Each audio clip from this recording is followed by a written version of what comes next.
La DRB Clase 50 fue una vaporosa alemana del tipo 210 que se empezó a construir a partir de 1939 de forma estándar, esencialmente para transporte de mercancías. Llevaba un eje delantero y 5 ejes acoplados y fue uno de los diseños de más éxito producidos por la DR. Se llegaron a construir 3.164 motores de este tipo hasta 1948, con motivo de la Segunda Guerra Mundial, donde estuvieron muy activas. Resulta fácil verlas en películas de época. Las 2.159 en funcionamiento tras la guerra formaron la columna vertebral del tráfico de mercancías de la DB, junto con las DRG-44. También llegaron a ser utilizadas para servicios de pasajeros. Algunas incluso lo fueron por los ferrocarriles estatales polacos. Finalmente fueron retiradas en 1977, aunque las últimas aguantaron 10 años más. Una de ellas se conserva en el Museo del Transporte de Nuremberg. Fleischmann ya hace unos cuantos años consiguió editar un buen producto, un modelo bien reproducido, sin protuberancias delicadas para asirla, aunque convenga cogerla con cuidado para no forzar el cuelgue del tender. En su origen, este modelo era analógico, me encandiló al verla a través del cristal del mostrador, pronto hará 30 años, en 1988, dada la particular belleza que las vaporosas me causaban en aquella época. Fue en Oxford, a donde fui a aprender un poco de inglés en mi juventud. Y también una BR-80, más pequeña, ambas estaban juntas. Todo un capricho en aquellos tiempos para mi bolsillo. No recuerdo lo que pagué en libras, algo así como 10.000 de las antiguas pesetas. Mandé digitalizarla hace unos 10 años. En la cartulina del envase figuran gráficamente las instrucciones de engrasado y las de desmontaje de la carcasa para llegar al motor.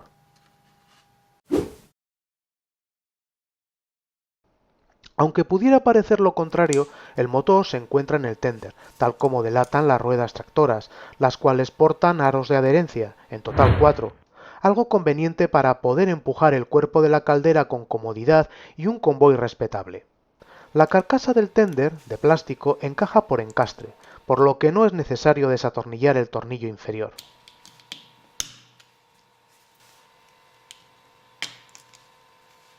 Al retirarla nos deja al descubierto un motor sin volantes de inercia, no existían en esa época, y podemos observar la bombilla de filamentos de la iluminación de cola, fácilmente sustituible, como también los cables que se dirigen hacia la locomotora en sí, además de los contrapesos, que proporcionan mayor agarre al conjunto.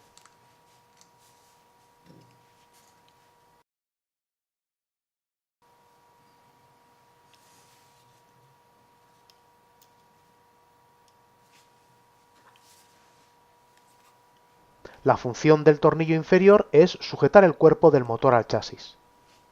No resulta complicado retirar el cuerpo de la locomotora, que se sujeta al grupo de transmisión eléctrica mediante, aquí sí, los 2 tornillos inferiores.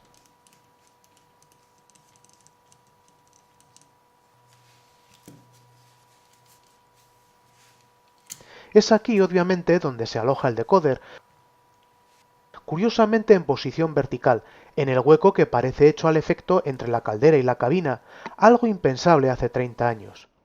Se trata de un decoder de cables colocado a posteriori.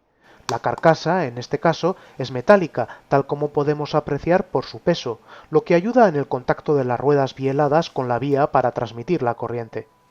Es posible retirar la plataforma, pero sería necesario soltar el bielaje, cosa nada recomendable, como en casi todas las vaporosas.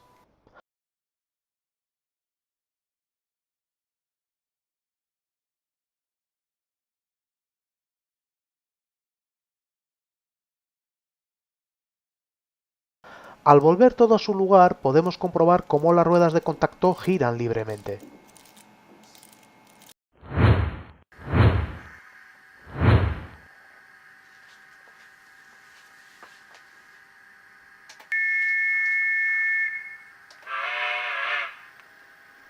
En rodadura no se puede esperar que una locomotora en origen analógica se desplace como lo debería hacer una digital, más teniendo en cuenta que no cuenta con volantes de inercia.